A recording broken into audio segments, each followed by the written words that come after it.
Boom. Here we go. Wait, fix it. All right. We're on, guys.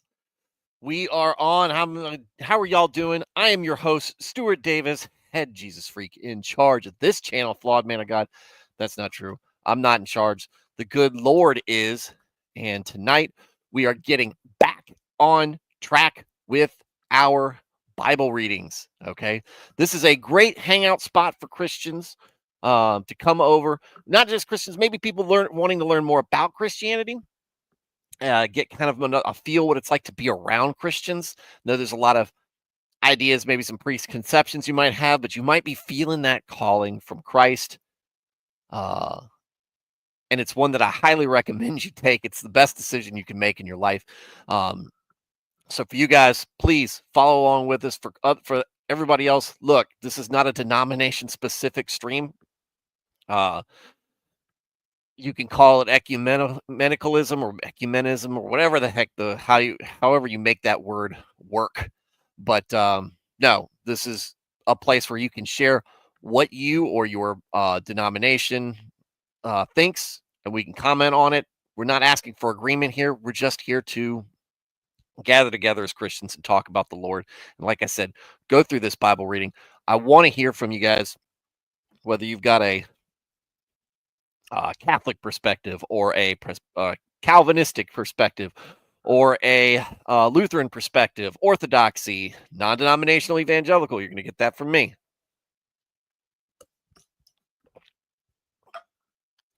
Want to hear what you got to say. I'm sure we all will listen. We'll either agree with you, disagree with you, but at least you have the opportunity to put that out there. And the way you can do that, look, it's this stream is free. This is not a grift for anything but souls. Be part of the chat. We've got great folks who are chatting right now in the chat. You'll find a great group of folks who tune in and night out, and they're there. We'd like you to be part of it and just converse with us, right? I'm the host. I do the talking. You guys do the chatting. And we're a small community here. It's very much a small group setting. And I promise, if you put something in that chat, I'll read it and respond to it. And tonight, we are continuing on with Isaiah. But first, how's everybody doing tonight? Thad demands so much since the last stream. Yes. Jordan Peterson versus 21 atheists. So basically, one atheist versus 20 atheists, because Jordan Peterson is not a Christian by any stretch of the imagination that I know of. He's more Christian curious or more God curious. Alex O'Connor and John Lennox. That sounds more like an MMA fight to me. I don't know those names. MR is here. What's going on, sir? Was it worth checking out? Not from what I understand. From the takeaways I've heard from other people, Peterson got absolutely blasted. And it was, to them, very clear that he has very limited knowledge of what Christians believe and could not even really, proclaim his own belief in it. And so it just looks bad. One person I saw say the atheists knew more about Christianity than Jordan Peterson did. So, like I said, Peterson,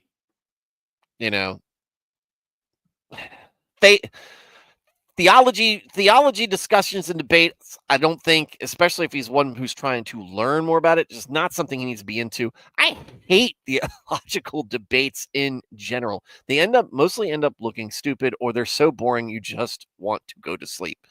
And that's not me trying to impress you with the fact that I'm shallow about it. It's just that debates made for winning points and winning people, the masses over, I don't think they exist. I think that debates, theological debates between scholars who are, well read in their own and each other's theological perspectives, I think that's good from a scholarly point of view. But that's not evangelism. That's not discipleship. That's I guess housekeeping with Christians. And so I think that the idea of these debates is generally silly. And again, it's an opportunity for us to make more fools of ourselves than anything else. But that's my opinion on it. And it just It does burn me up. That's why I said this isn't a debate channel, right? But you know, and I've got friends of the show who have been in debates. The other Paul is one, but generally I'm like, this is just so tiresome, right? And I get this on the hobby side of things, but if we're really trying to dunk on each other as Christians, we got better things to do right now than worry about that. Thad man, not the model of Christianity I would choose, but he did throw out some things to think about. Matt Felty is here. What's going on, sir? Love to be more it would have been more interesting with Lennox. MR, he's trying. Yeah, I'm not saying that. I'm not saying that I want everybody to throw in the towel on Peterson. It feels like he is, and I feel like there's a big push on either side. I just want him to get past all the, his whatever logic is holding him back, just like I would for anybody else. But again, I think that, there's a lot of people who are influenced by him. I think his conversion would be influential in a good way. So there you go. Don't like snotty atheist teenagers. I can't stomach it. Well, most teenagers, or hold on, most atheists that you see online act like teenagers. So it's just the way it is. I don't know. No, Thad said, you don't know John Lennox? You got to watch some of his talks on YouTube. Maybe I will. Maybe I'll come across him. And I might have seen him in some capacity, but his name doesn't ring a bell. Thad said he didn't look totally bad, but he had the stick shoved up his butt attitude. Ugh. Just come out already? What stream did I click on? What? Oh, so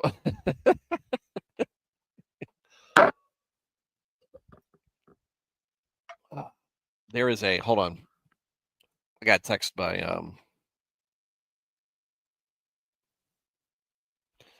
see if I can get my son's attention. I'm gonna brag on him in a bit.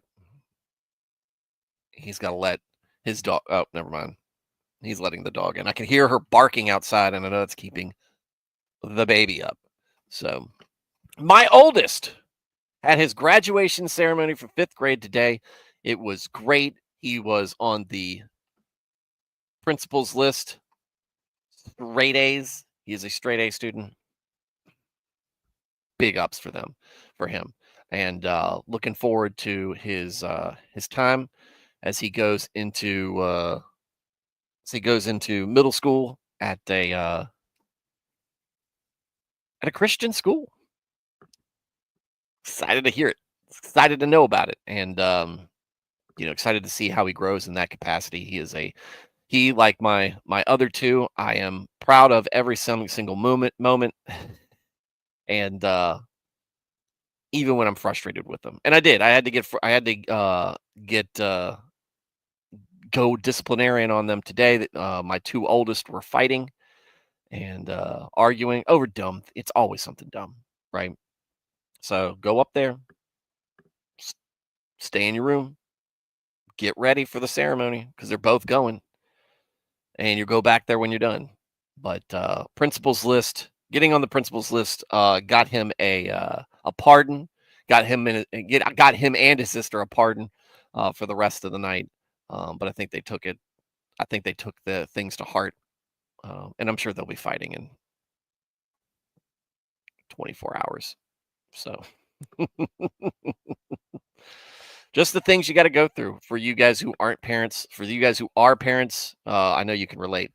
We had I want Veritax to be here when if he had a baptism in his family that he put on the Discord a couple of days ago. Hold on. Let me see the date. 2 days ago. So this weekend, Sunday, had a family member get baptized. Wanted to congratulate him for it.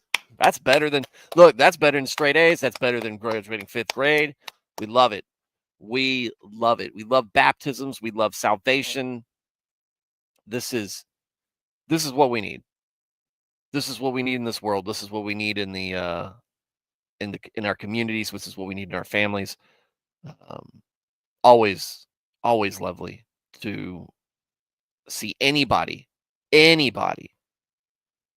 accept Christ as their Lord and Savior, be baptized. Right? Love it. Love it. So that's it, except for wait. I'm probably at some time this week. I'm going to try to do it tomorrow, but I'm not sure if I'm going to have time. I'm going to try to do this. We had an amazing sermon on Sunday at church. It was, I told preacher masterclass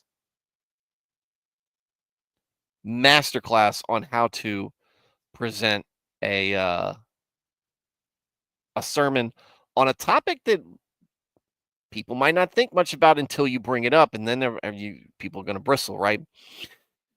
It's cohabitating before marriage, living together, living in sin, and everything, and giving uh, a a sermon that talks about uses the Bible, convicts, and then at the same time remember just to say, hey, there's forgiveness for this, right? And hey, guilty. Same here. Me and my wife, we lived together for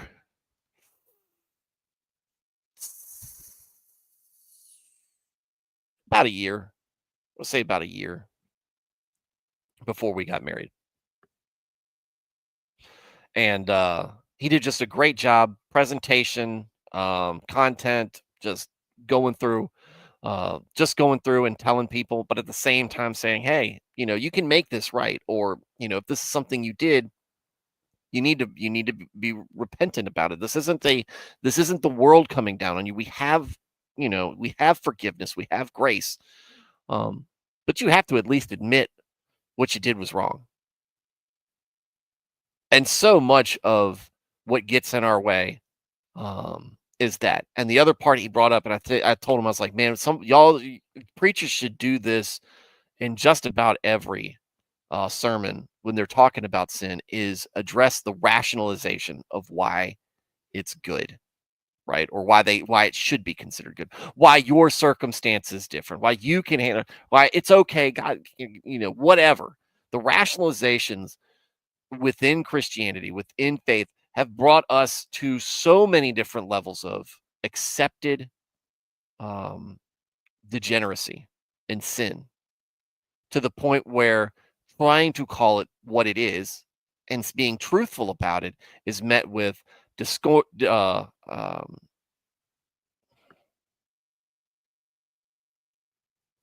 met with hostility. It's met with pearl clutching and hand wringing over it. People don't want to address it. Talk about it. Just talk about it. So what I want to do at some point this week, maybe next, but I really want to do it this week. I wanted to do it last night, but it's doing Memorial Day things. I wanted to do it last night, but I wanted to just go through point by point on this and just really show how he did a good job, and really go with that. There wasn't a lot more for me to add on it, right? And that's how you know it's a good message, when it's just like, man, it was concise, but at the same time addresses things to a point where it's like, what else is there to this? He just, I mean, he hit the ball out of the park, right? There's nothing to do but run around the bases, and he did that. So, um, but just excellent, and it's always great. And again, the cohabitation thing, that's something that's been so normalized. It's been so normalized that we forget that it's wrong, and we forget that we're not supposed to do it, and we forget. And he brings the stats too. He brings the stats that it doesn't that while we there's the real reason why we cohabitate together. There's the rationalization. Well, it's good to try it out to see if we work as a couple before we get married. It doesn't, statistically, it makes no difference. I think is what we landed on at that point, or or it's even worse. There it is. There it is, Veritex. Woohoo! Big ups. Daughter got baptized. I know this feeling. I know this feeling times two, and I'm not that far removed from it for my own kids.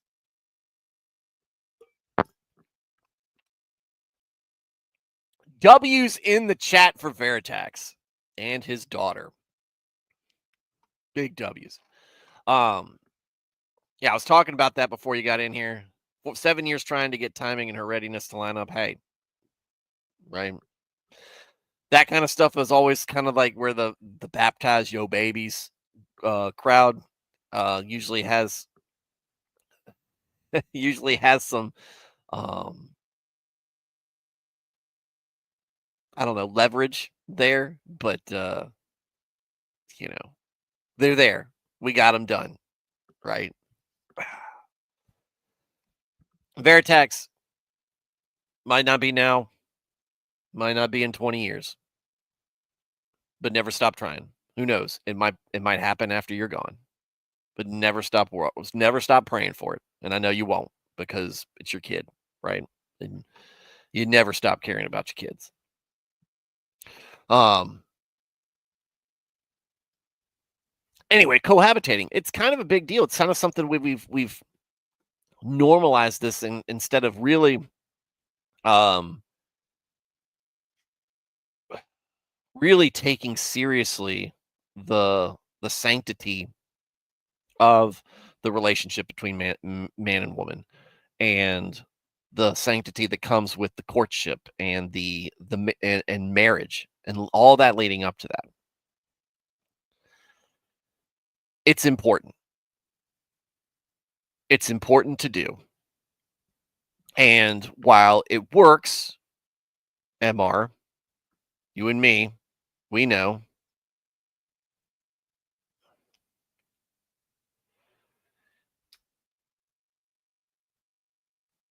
but it doesn't always work. And more, it feels like the more and more we've gotten away from it, from what was traditional, the more and more the marriages don't work. So if it's failing, if we are seeing divorce, and if we are divorce rates go skyrocket, and if we see relationships in general just be in a really weird place, nowadays it is more, at least in America, it is more odd, or it might be looked at as odd for a couple not to cohabitate before marriage. Even more odd for them to wait for marriage. But again, something we're supposed to take seriously, and we don't. I mean, it does feel like a lowercase sin, but it is, again, all sins generally come with some comeuppance. And you might not see it. You might not ever realize the domino or butterfly effect it has.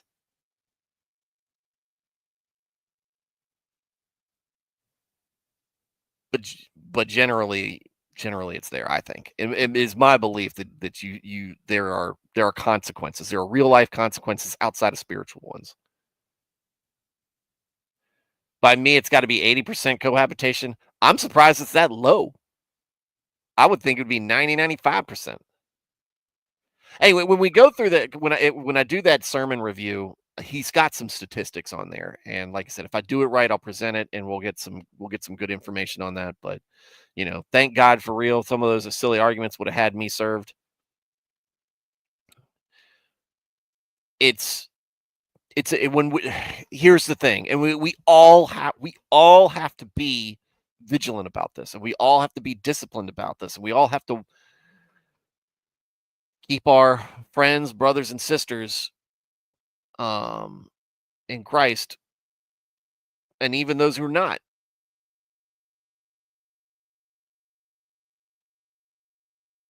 We all kind of have to hold each other accountable and ourselves accountable is when we want to do something, when we desire, when we are being tempted, really tempted.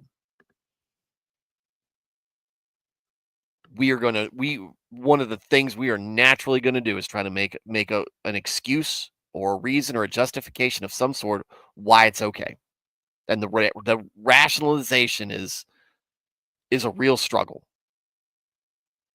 And it's easy for us to talk about it and say, yeah, yeah, I'm going to be. But when you're in that moment, or when you're in that situation, your brain's working against you a lot of times. You want the thing so bad. And then you might get to a point where you can't stop rationalizing it and you just accept that it's okay. We see that, unfortunately, what we've seen is the acceptance and falling away when kids are when you parents have a kid who is homosexual and they want to say, well, that's okay. It's not. It's not. It is sinful. And few things lead somebody further away from Christ than that lifestyle. Um, but you can't say that it's okay. It's not. It's sin. It's sinful.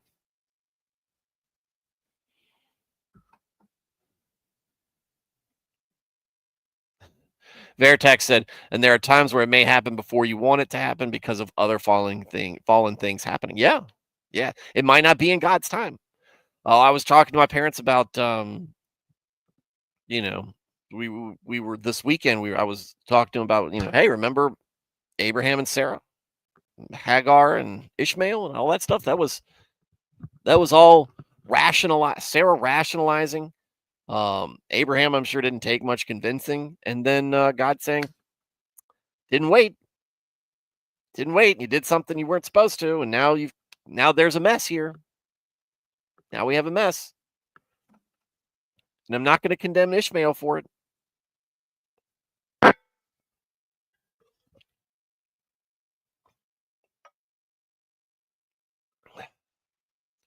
Their text said, "My first wife and I cohabitated for about 6 months before the wedding. The relationship with my roommates and them stealing food I bought was becoming untenable." Yeah, I had well, my wife was sleeping over when I was living. The economics in college were killing me. Well, we have created an entire society that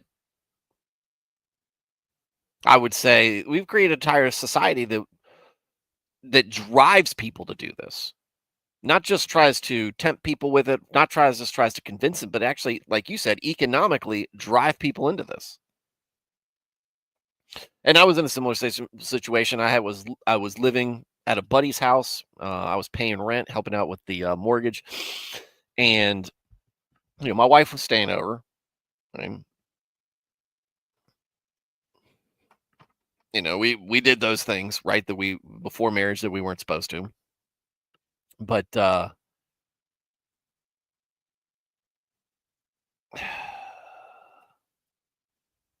it was a bad situation with housekeeping, and again, the situation was untenable. It was disgusting in that house, and it was more than me because there were there were some animals on the homeowner's part uh, that were keeping me just trying to keep my area clean that I just couldn't deal with it anymore.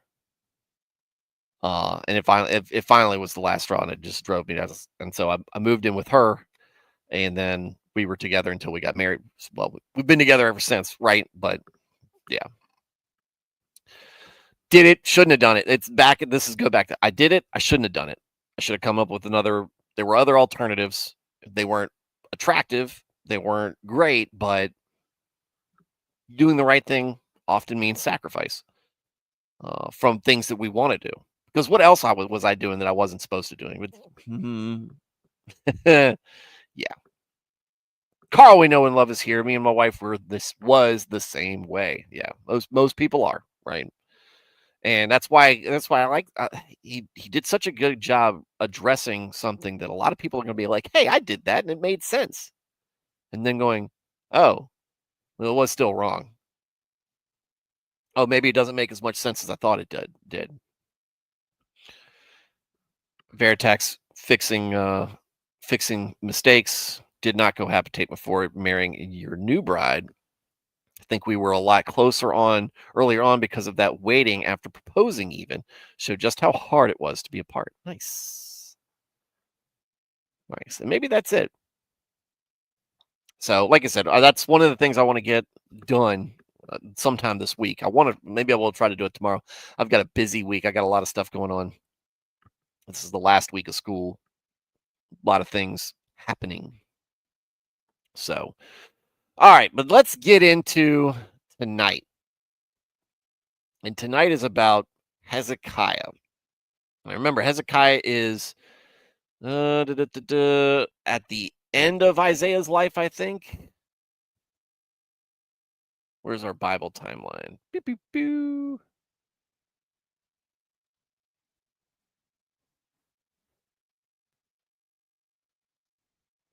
Hang on.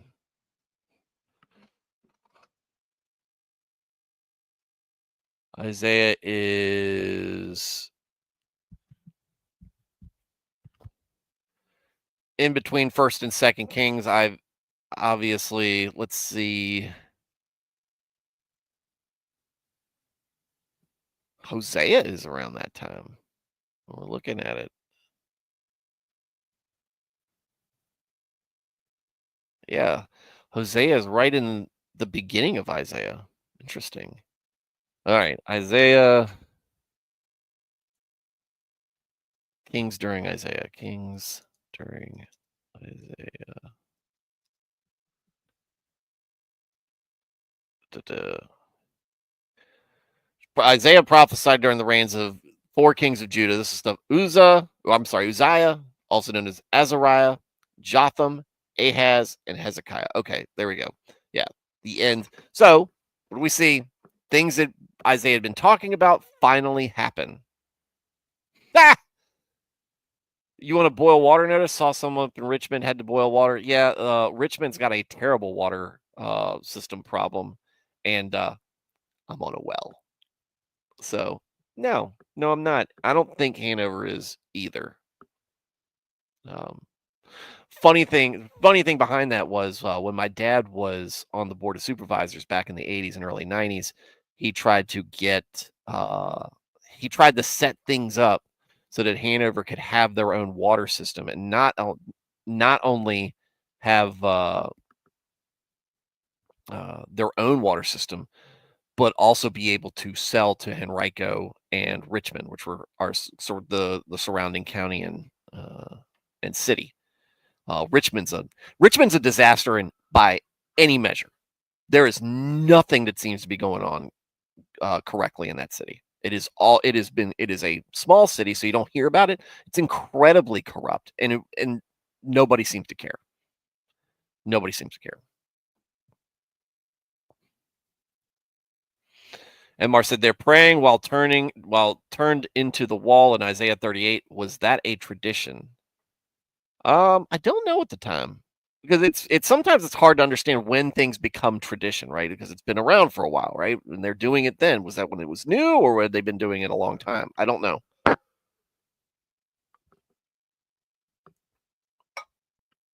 Based well enjoyer, yes. This water I've been drinking, enjoying from the well.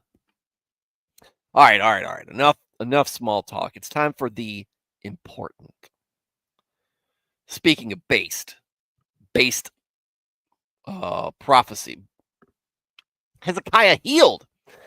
Chapter 38. In those days, Hezekiah, king of Judah, became sick and was at the point of death. And Isaiah the prophet, the son of Amos, came to him and said, For the Lord says this, set your house in order and prepare a will, for you shall die, you will not live. Then Hezekiah turned his face to the wall and prayed to the Lord and said, Please, O Lord, just remember how I have walked before you in faithfulness and truth and with a whole heart, absolutely devoted to you. You have done what is good in your sight.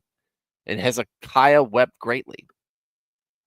Then the word of the Lord came to Isaiah, saying, Go and say to Hezekiah, For the Lord, the God of David, your father, says this: I have heard your prayer. I have seen your tears. Listen carefully. I will add 15 years to your life. I will rescue you and this city from the hand of the king of Assyria, and I will defend this city, Jerusalem. This shall be the sign to you from the Lord, that the Lord will do this thing that he has spoken. Listen carefully. I will turn the shadow on the stairway, denoting the time of day, 10 steps backwards. The shadow on the stairway, sundial of Ahaz. And the sunlight went 10 steps backward on the stairway where it had previously gone down. This is the writing of Hezekiah, king of Judah, after he had been sick and recovered from his illness. I said, in midlife, I am to go through the gates of Sheol, the place of the dead. I am to be summoned, for deprived of the remainder of my years. I said, I will not see the Lord in the land of the living. I will no longer see man among the inhabitants of the world. My dwelling body is pulled up and removed from me like a shepherd's tent. I've rolled up my life as a weaver rolls up the finished web. He cuts me free from the warp of the loom. From day to night, you bring me to an end. I lay down until morning. Like a lion, so he breaks all my bones. From day until night, you bring me to an end. Like a swallow, like a crane, so I chirp. I coo like a dove. My eyes look wistfully upward. O Lord, I am oppressed. Take my side and be my security. What shall I say? For he has spoken to me, and he himself has done it.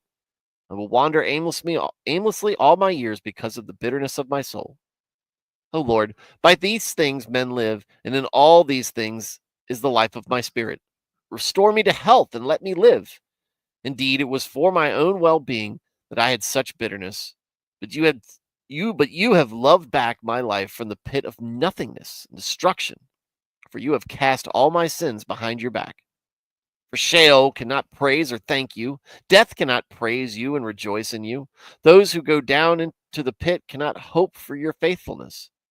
It is the living who give praise and thanks to you, as I do today. A father tells his sons about your faithfulness. The Lord is ready to save me.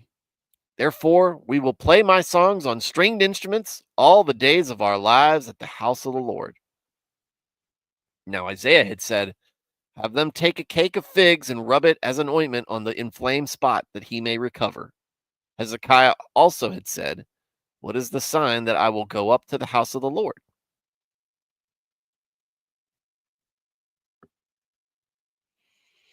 Veritex said, small talk. I thought you were going to hassle us a bit more. Coding humor. I don't understand coding. I never learned to code. I had a military background. All right. So let's talk about it. All right. First part. In the days of Hezekiah's sick. He's dying. Okay. Or almost dead. And Isaiah says, hey, you need to get your affairs in order. You're going to die. For you shall die. You will not live.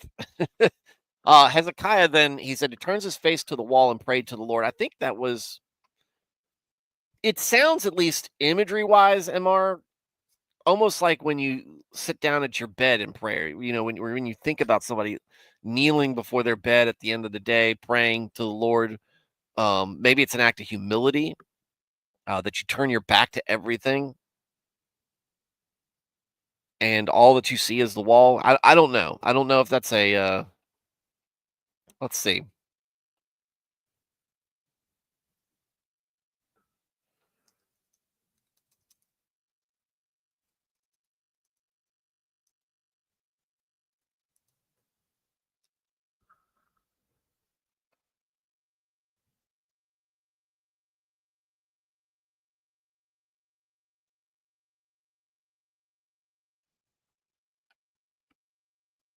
All right. So just quick internet search.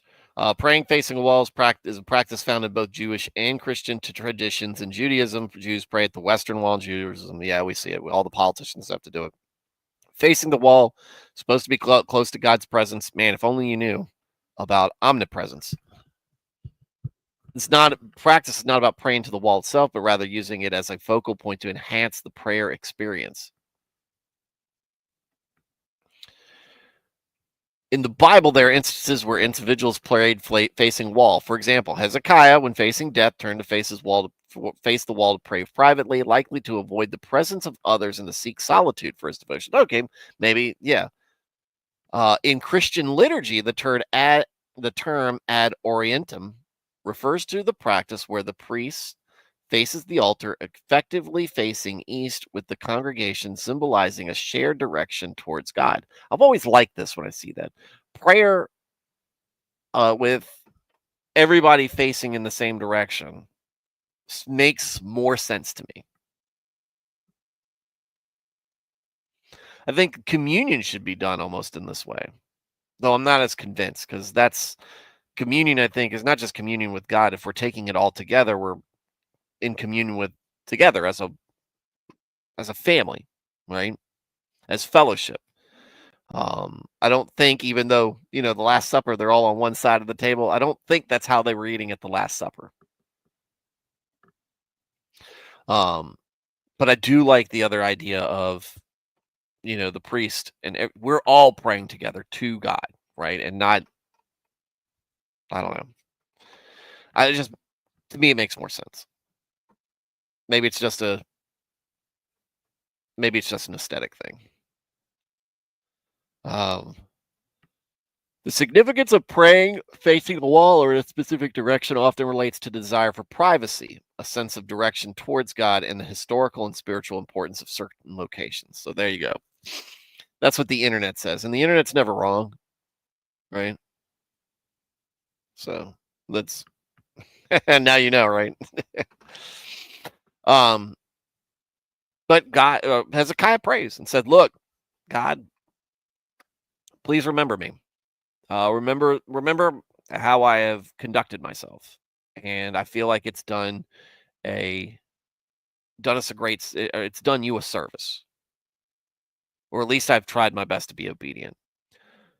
Um, Terrible dad. So the Lord comes to Isaiah, said, "Hey, tell Hezekiah, tell the king, I've heard his message. Okay, I've heard it. I've seen how earnestly he means it. And what I'm going to do is I'm going to add 15 years of his life. And the reason and part of the reason I'm doing this is because he's got a role to fill. And he has clearly demonstrated, though God already knew that he would, Hezekiah himself has demonstrated humility, obedience, and Judah's going to need a leader during this. And it's easy to see this and get disheartened if God hasn't answered your own prayers in this way.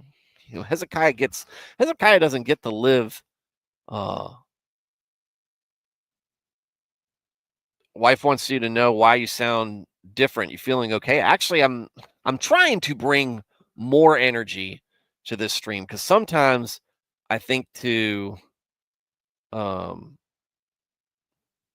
sometimes I think, because a lot of times I'm streaming at the end of the day. So I've had all day at work, spending time with the kids, anything else that I've been up to, and y'all get me not at my most rested when what I'm talking about deserves my best, but I just don't have it. Right. And I don't have, unfortunately, for myself, don't don't carve up the time to give what I do here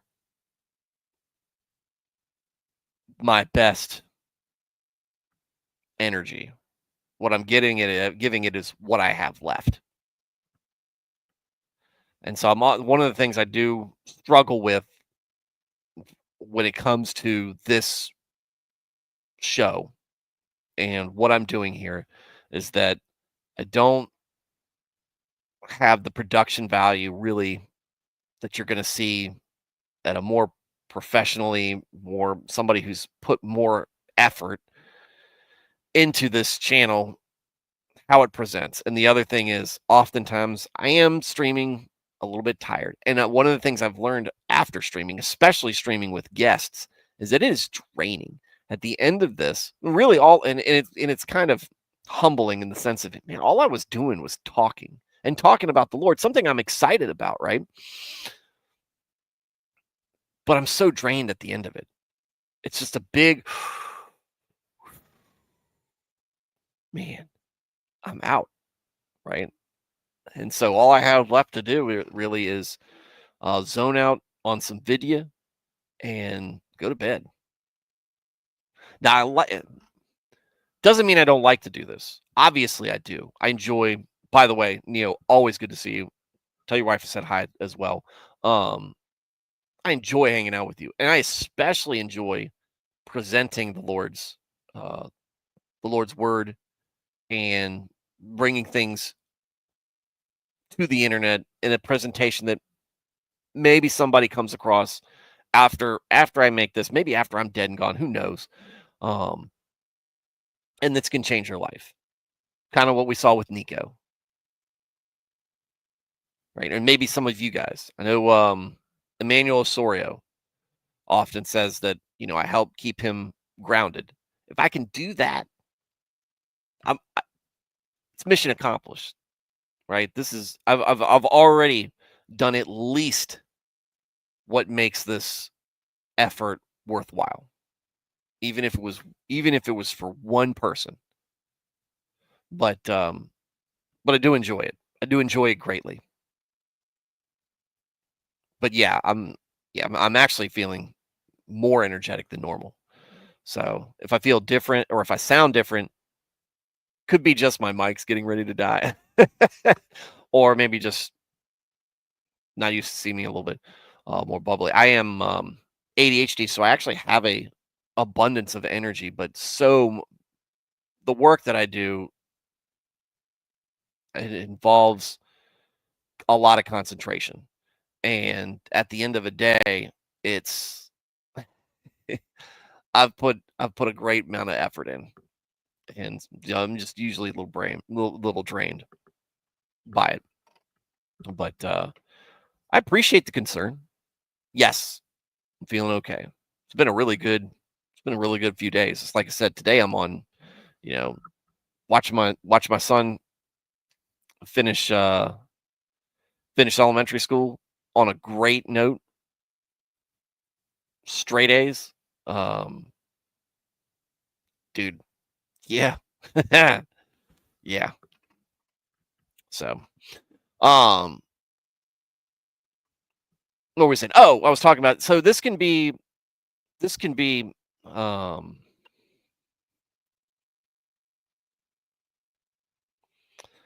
disheartening for some when they see that, when they read in here Hezekiah asking for something and talking about, remember me, I've been faithful, I've been loyal, I've been obedient, God, please don't let me die. And then God gets answers like, yeah, I'm gonna give you 15 more years. When then the person reading that has been, I've been confronted with things that are dire to me. I've had a sick or injured kid that I just wanted to have a little bit more time. I wanted them to get well. I wanted them to be able to enjoy their life. They would, and parents know, you would change, you would trade places with them. You die in their place. And God didn't answer that. Or, you know, maybe things that are less trivial than that, but some very important things. And I've been faithful. I've been loyal. I've been probably as much as Hezekiah has. Why weren't my prayers answered? And it hurts, and it sounds cheap when you say, well, it wasn't part of the plan, wasn't part of God's plan, whatever. You don't know what did the hang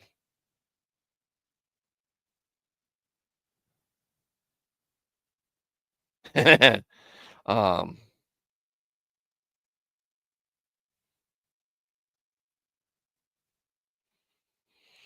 Um, Sorry, my wife was sending me a message. Was asking me if I wanted wanted her to pick me up a drink at Sonic. It's a limeade. Um, we don't get our prayers answered, and we don't know why. The way I look at that is more along the lines of saying, kind of what I tell my kids: stop worrying about what other people get and what you don't. If something good happens to somebody, so be happy for them. And I know it's impossible to not internalize it a little bit, at least a little bit. I don't think that you can be a person with feeling and not have that go through your mind.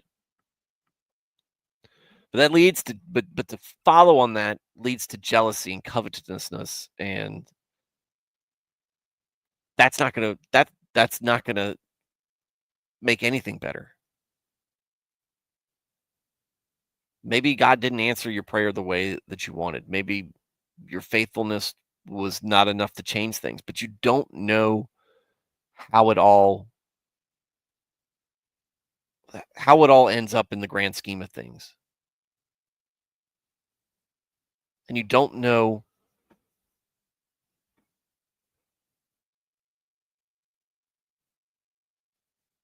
what you're supposed to do, for lack of a better phrase, the cards have been dealt. But you're angry that they weren't the cards that you wanted. I'm not going to tell you that uh, it's wrong to be frustrated or upset, despondent even. And my cope is always look at Job, right?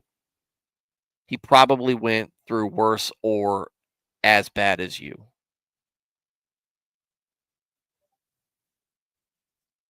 At the end of the story, he's kind of made whole. He doesn't get his kids back. He just has more kids. We all know that's not the same. He always has to live with that.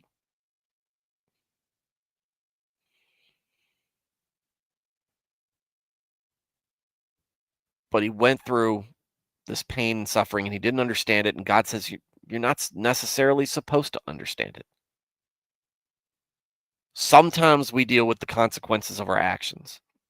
Solomon and Bathsheba losing their child was a direct consequence of their actions.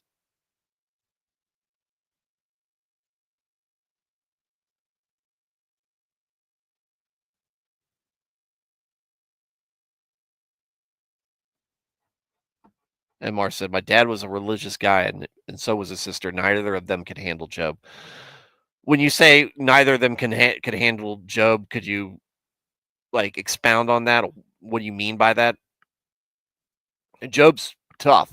Job's a tough read. I think personally for me, I think Hosea might be a harder read because Job, well, they're both hard reads. But Job's what I Job's my mindset a lot of oh he was scared of it. Yeah. Oh, it's scary. Oh yeah. No, I get that, MR. It is legitimately scary.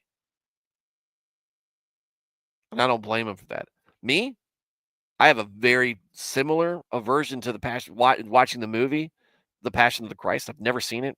Kind of similar. I don't want to see uh, a reenactment of Christ's suffering. Um, and I hear it's very graphic, and I'm sure many of you guys have seen it, if not all of y'all. I haven't, and I actively avoid it, uh, probably for very similar reasons and feelings.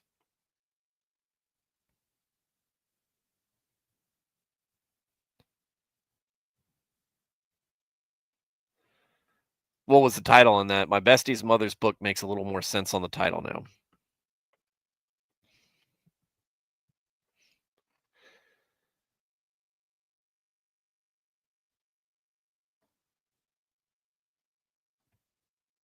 we kind of stumbled across this as we're doing this reading, but that's something that we deal with. And this is one of the reasons why I don't like prosperity gospel, because it's always, well, you haven't given enough to God. You can never, first off, you can never give enough.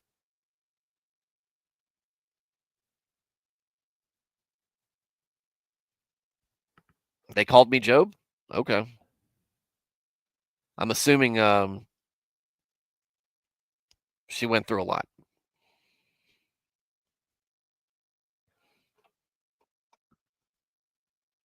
Anyway, that's a heavy part, and this is just something heavy that Hezekiah is obviously dealing with.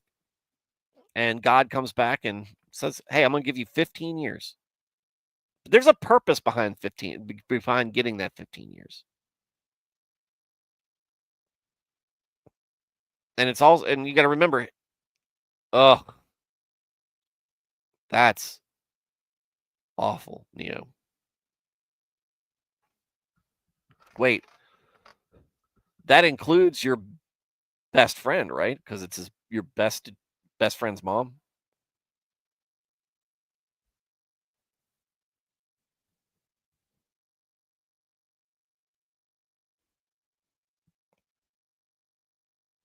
Ugh.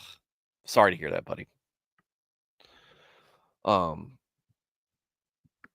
The absolute that is nightmare fuel, high octane nightmare fuel. Ugh.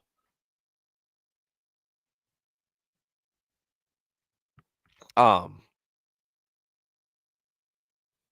remember, Hezekiah is a king, anointed king over God's chosen tribes at this time, and he has a covenant with them, and he is getting ready to he is already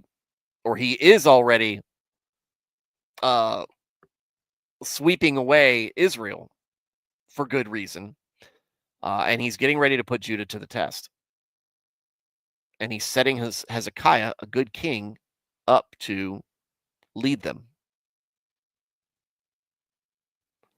He's got things that need to be done. I will rescue you in this city from the hand of the king of Assyria, and I will defend this city, Jerusalem. Says it right there. And he tells him about the seeing. He's basically,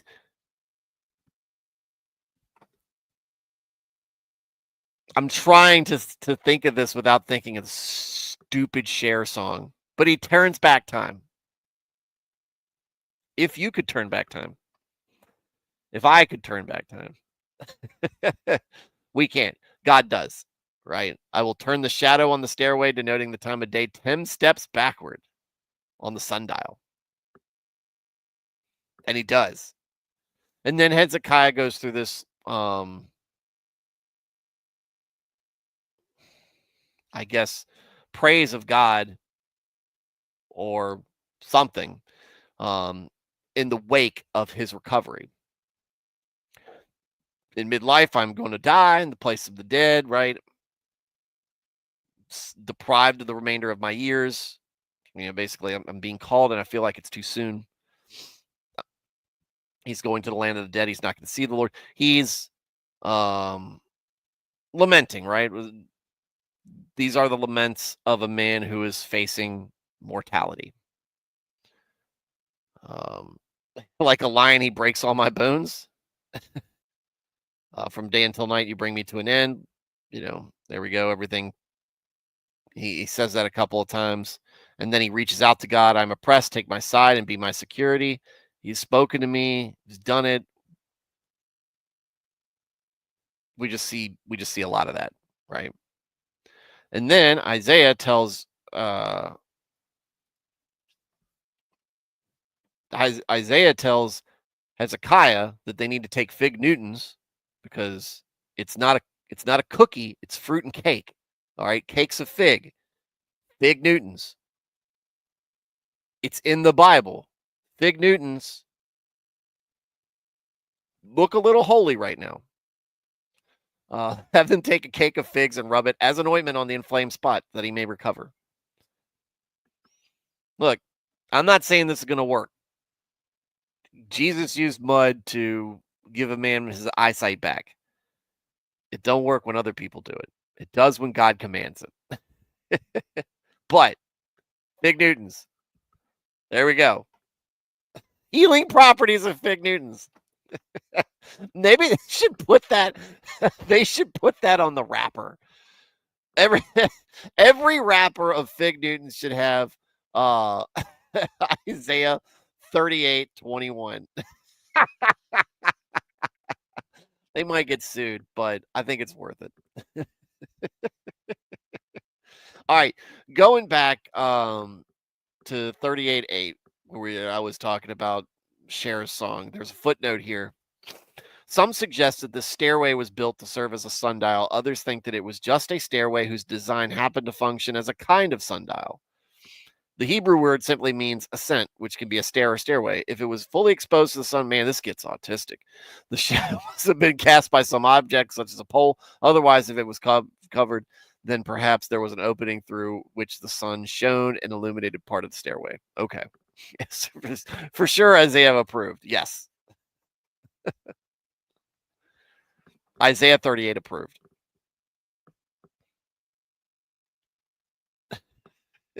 Dermatologists hate this one simple trick.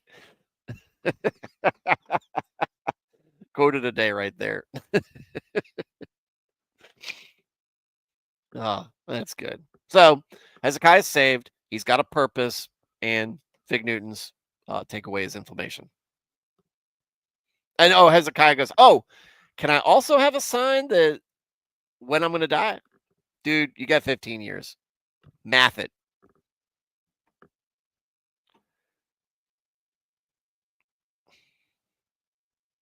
Golly, it's never enough. Give a mouse a cookie, right? Give a Hezekiah a sign. All right. Hezekiah shows his treasures. All right. At that time, Merodach Baladan, son of Baladan, king of Babylon, sent his messengers with letters and a present to Hezekiah, for he had heard that he had been sick and recovered. Hezekiah was pleased and showed them his treasure house, the silver, the gold, the spices, the precious oil, his entire armory, and everything that was found in his treasuries. There was nothing in his house, nor in all of his area of dominion, that Hezekiah did not show them. Then Isaiah the prophet came to Hezekiah and asked, "What did these men say? From where have they come to you?" And Hezekiah said, "They came to me from a far country, from Babylon." Then Isaiah said, "What have they seen in your house?" And Hezekiah answered, "They have seen everything that is in my house. There's nothing among my treasures that I have not shown them." Then Isaiah said to Hezekiah, "Hear the word of the Lord of hosts. Listen carefully. The days are coming when everything that is in your house and everything that your predecessors have stored up until this day will be carried to Babylon. Nothing will be left, says the Lord. And some of your own sons, descendants, who will come from you, whom you will father, will be taken away, and they will become officials in the palace of the king of Babylon." Then Hezekiah said, "The word of the Lord which you have spoken is good," for he thought, "There will be peace and faithfulness to God's promises to us in my days." Narrator. In fact, that's not what happened. Isaiah 39:3 says,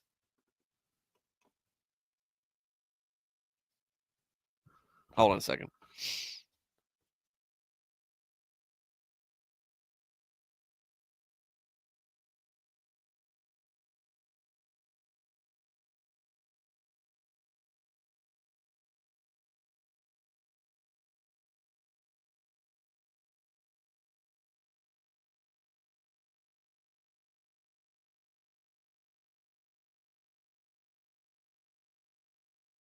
All right, my son was just off camera with wanted me to show you this thing that he got. It's a Ichiraku ramen flip-flop sandals, whatever. It's a shoe. No, it's a sandal.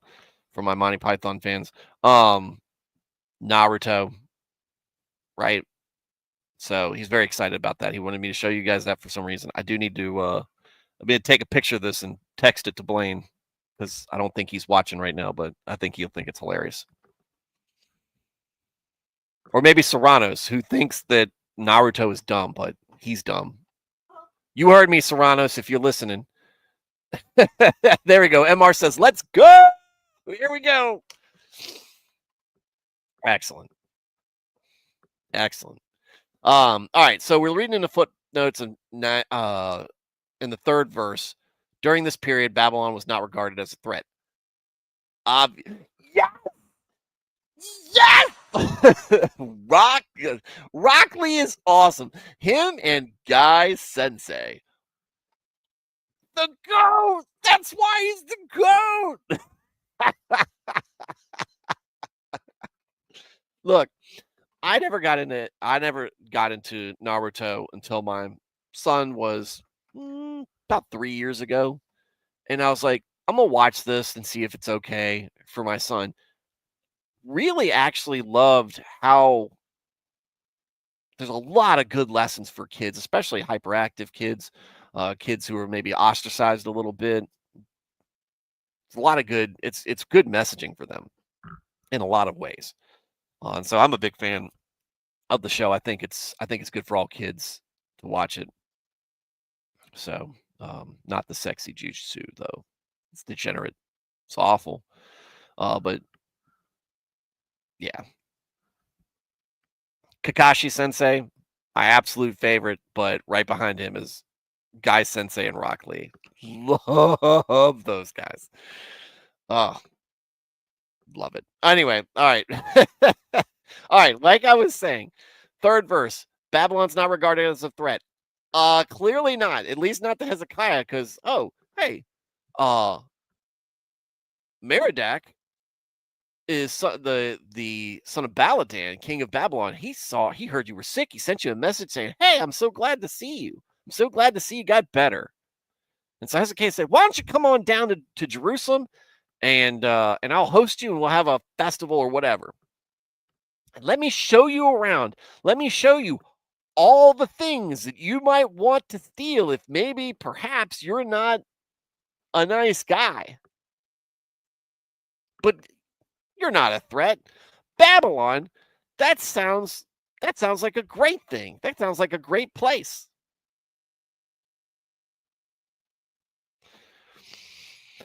Then Isaiah comes and goes, who were those guys? Oh, that was a king. Where's he from? Oh, he's from Babylon. What'd you show him? Everything. Great move, buddy. Look, Hezekiah, faithful, maybe a little on the naive side.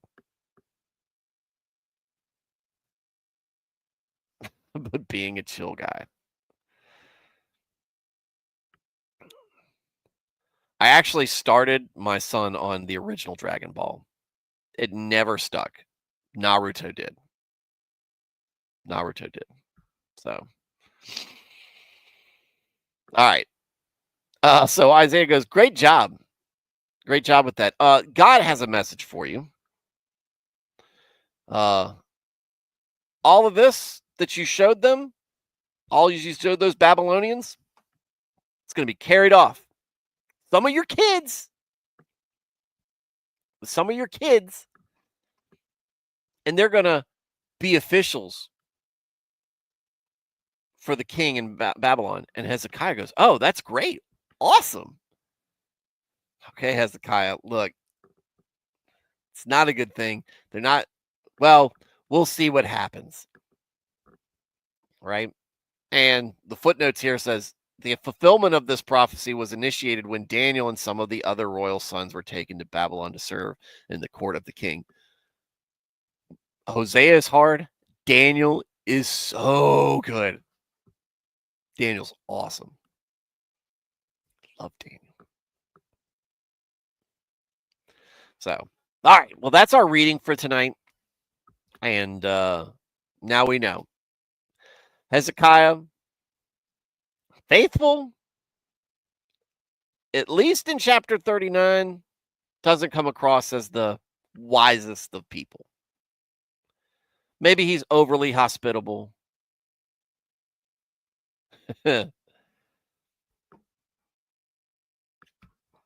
Neo said, and now I have the urge to go play Ultimate Ninja Storm with my son. I'm glad you are doing okay, and I appreciate you doing the work. If you didn't upload, I wouldn't hear any scripture. Well, I'm glad. And like I said, that's part Neo, and I know you go way back to when my channel first started getting attention. That's kind of the point of putting this out there. It's for people who, when you, it was initially for like, I was like, hey, maybe somebody, and they wake up at night and they're just worried about life and everything, and they want to learn more. Maybe they go to YouTube, maybe they'll find this, and then you're just saying, maybe I'm putting something out there where people can just listen to it and give people a place where they can just hang out, and hear it and talk about it, sidebar a little bit, like with Naruto or some of the other stuff. But yeah, dude, Neo, life's good for me. Even when things aren't going the best way for me, I am in a place in my life right now. I'm not saying I'm going to be there forever, or if I've reached this nirvana. I'm in a good place right now that bad things happen to me. And I won't say the word, and I don't want to be tested on this, God, because God knows I've been blessed with some things that are people around me that I don't want to open that up. But fortunes, at least career wise, or financially, if things don't go my way, I can put it in God's hands, right? And I am, you can get frustrated when things don't go your way or something like that, but at the same time, you're like, hey, this is an obstacle, and that doesn't put my faith in jeopardy. So yeah, good play. I'm in a good place. I count my blessings every single night, and I'm trying to teach my kids to do it too, by just having them say, "Hey, look." And it's hard to get kids to really appreciate things. They appreciate a lot of stuff when you give it to them, but like continuing to appreciate it and appreciating the bigger picture, it's something that comes with maturity. But I want to teach them at an early age. Every day we get together, all of us. When I talk with my kids, it's me, their mom, and them and their brothers and brother, sister, all of that. Every day is a blessing. Every day that we on this channel get together is a blessing. And that's an amazing thing. And it's important to tell God, I appreciate what you've given me. Without giving me life, I don't have any of this, obviously. We were talking about my oldest daughter. I was tucking her in, and we were praying, and I was saying, hey, it's Memorial Day, some little something extra to pray for. And she goes, well, you made it back, Dad. And I was like, yeah. She goes, I'm glad you did. I was like, yeah, you should, because you wouldn't have been you wouldn't be around if I didn't, because me and my wife didn't even get together until I got back from Iraq. But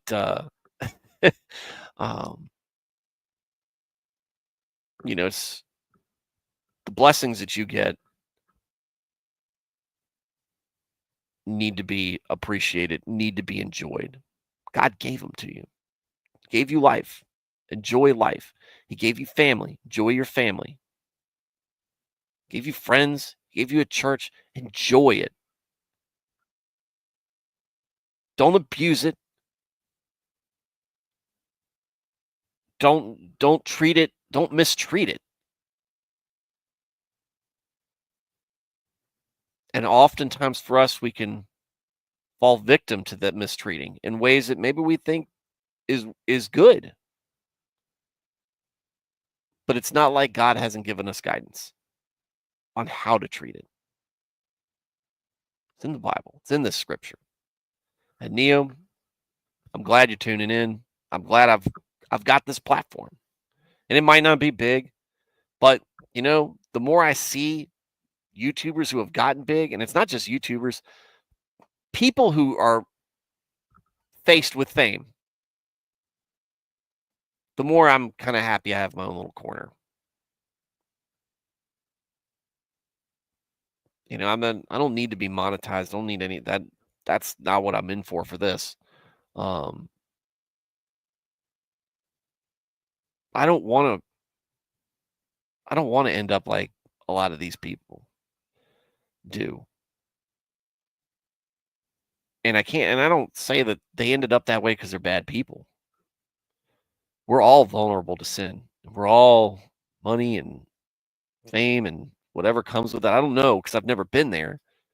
Um, it obviously leads a lot of people down a bad road.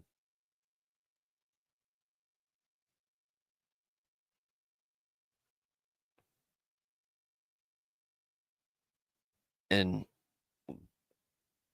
I can be disappointed in the actions of somebody. Um, but that doesn't mean if I was confronted with it, would I make the mistake of choosing maybe the obvious wrong choice out of a desire to do what? I don't know. I don't know. I try to be honest and humble with myself and understand that, dude, I've already made mistakes in my life. And maybe from those mistakes and maybe from, really starting to take my faith more seriously, maybe I've set myself up to a point where I wouldn't make those decisions. But I think it's important for all of us to not have the hubris. I would never do that. You might be surprised what you do in a moment of weakness or in a moment of temptation. We all need to be strong and pray for strength for each other. So, Neo, have fun playing Ultimate Ninja Storm. Give in to those urges. And enjoy. Enjoy your kid. Dude, it's the best. The best. MR, good seeing you. Glad to see you here. MR and Neo being in the same chat, man, that takes me back to 2022. That takes me back 3 years. We got Veritax and Thad the Man in here now too. It's a great group, guys. And Carl, we know and love. I think that's Matt Felty's here. Don't forget Matt Felty. Felty's just quieter than he normally is. So, yeah, guys, y'all in the chat, love y'all to death. Glad y'all are here. Glad that y'all aren't afraid and y'all are willing to just put whatever out there. Don't be afraid to voice support for your favorite Naruto character or clown me in whatever ways, or even ask if I'm okay. I'm just glad you guys are tuning in and y'all are part of this group. Y'all are part of this show and y'all make this show better. To the folks just listening, that's fine. I just want y'all to know, I encourage you, never feel like your opinion isn't wanted. By all means. Look, we had some witch coven person comment on a few streams, right? It happens. If they can talk and not get bashed and bullied, then certainly whatever you want to say is going to be welcome. But I am just glad that you guys are tuning in. Lurk all you wish, but never lurk because you don't think you can. Oh, Yex, horrible timing again. Oh, this is a good one too. Just rewind, watch from the beginning, and I'll say that to people like Yex, right? So the folks like Yex who are going to catch this on replay, thank you for watching. I caught Yex, but for the rest of you guys, sorry I missed you. I hope to catch you live sometime soon. You guys have a great night, and God bless.